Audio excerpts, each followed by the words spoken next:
Halo, ketemu lagi di channel Dading Timur, channel kreatif yang serba otodidak. Nah, teman-teman semua, hari ini saya akan membuat video yang sangat spesial. Selama ini teman-teman mungkin mengenal saya di channel YouTube saya dengan konten-konten gambar yang menggunakan pensil warna. Dan sesekali pernah juga saya menggunakan oil pastel atau krayon ya. Tapi kebanyakan video-video saya di channel YouTube saya selalu menggunakan pensil warna dengan gambar yang super detail, di mana butuh kesabaran dan ketelitian yang sangat luar biasa. Sebenarnya mungkin teknik menggambar sendiri biasa-biasa aja, karena saya sendiri belajar menggambar secara otodidak dengan melihat orang-orang atau seniman-seniman profesional. Teknik menggambar itu seperti apa, itu semua saya pelajari sendiri, nggak ada gurunya, nggak ada dosennya. Nah, kalau menggambar belajar sendiri nggak ada masalah. Tapi kalau mungkin kita ngaji terus menafsirkan Al-Quran sendiri, nah itu bahaya. Tapi kalau gambar, saya sangat mendorong teman-teman mau belajar sendiri, belajarlah, nggak usah cengeng harus ada guru ini, guru itu, nggak perlu. Silakan teman-teman belajar menggambar dengan media apapun yang teman-teman punyai dari sekarang.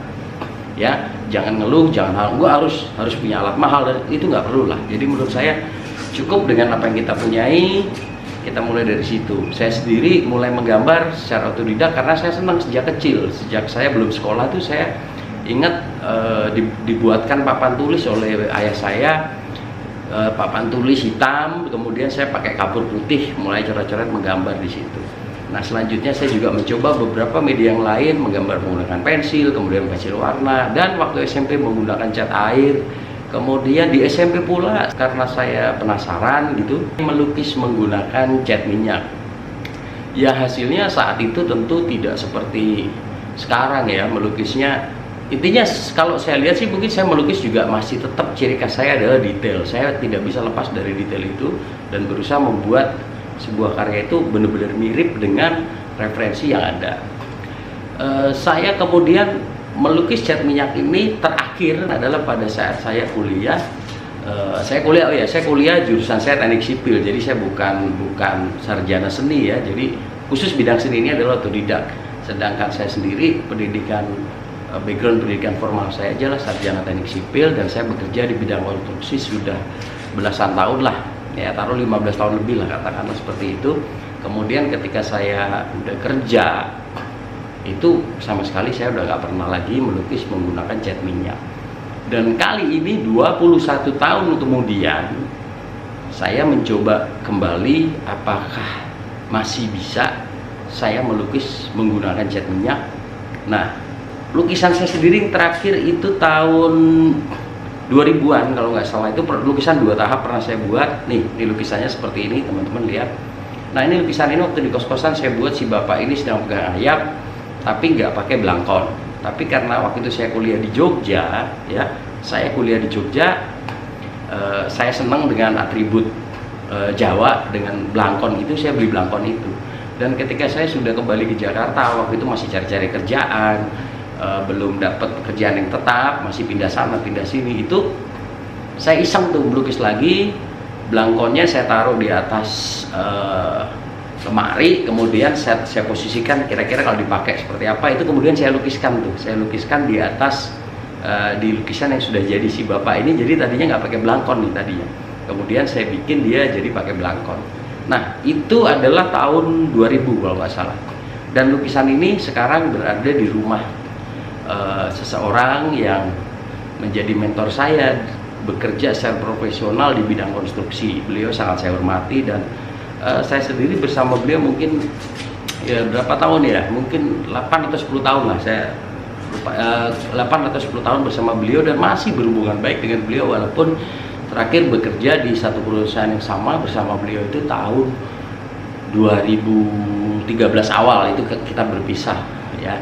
Tapi sampai sekarang kan masih berhubungan baik, dan lukisan ini memang saya persembahkan ke beliau karena orang yang sangat saya hargai. Karena saya sendiri sebenarnya nggak ingin menjual lukisan ini, dan hanya saya lepaskan ke orang yang menurut saya memang saya ingin lepaskan ke beliau, karena saya menghargai dan saya anggap sudah seperti orang tua juga yang suka menasihati saya pada saat itu.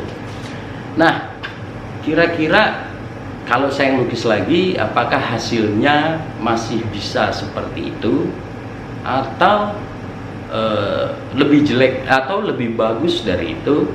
Jadi ini lukisan saya tahun 2000, 21 tahun kemudian saya melukis lagi, masih dengan satu objek yang sama, ada ayamnya. Jadi saya sengaja cari objek ayam agar masih ada persamaan dengan lukisan yang terakhir ini. Nah, nanti teman-teman ya, sekali lagi tolong kasih komentar hasil lukisan saya ini, silakan dikritik, nggak perlu harus semuanya mengatakan bagus atau apa, silakan aja dikritik, bebas. Yang saya batasi cuma satu, gunakan kata-kata yang baik, kalimat yang baik, jangan menggunakan hate speech atau kalimat kebencian yang kasar atau kalimat yang jorok ya. Jorok tuh misalnya kayak comberan, itu jorok ya. Jadi maksud saya pakai kata-kata yang baik, walaupun mungkin kita nggak ketemu dengan orang. Jadi sindromnya anak-anak zaman sekarang itu karena merasa nggak pakai akun, nggak pakai nama asli atau nggak berhadapan muka, jadi ngomong seenaknya gitu. Sebenarnya ini yang harus kita hindari. Jadi tolong gunakan kata-kata yang baik. Silahkan kritik karya ini menurut kalian. Nah, gimana kira-kira? Oke, mari sama-sama kita saksikan di video yang berikutnya. Jadi akan saya cuplik nih sedikit. Nah, teman-teman lihat selengkapnya di video saya yang kedua. Oke, sampai jumpa teman-teman semua.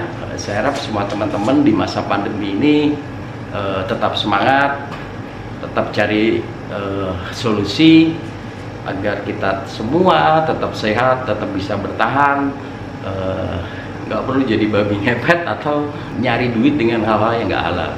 Kita berusaha aja. Saya sendiri terus terang sama, saya sendiri juga di bidang konstruksi kemarin sedang memulai pekerjaan dengan seorang kawan, semuanya juga berantakan karena pandemi ini. Jadi jangan karena pandemi kemudian kita marah-marah atau kemudian kita memilih jalan yang nggak halal.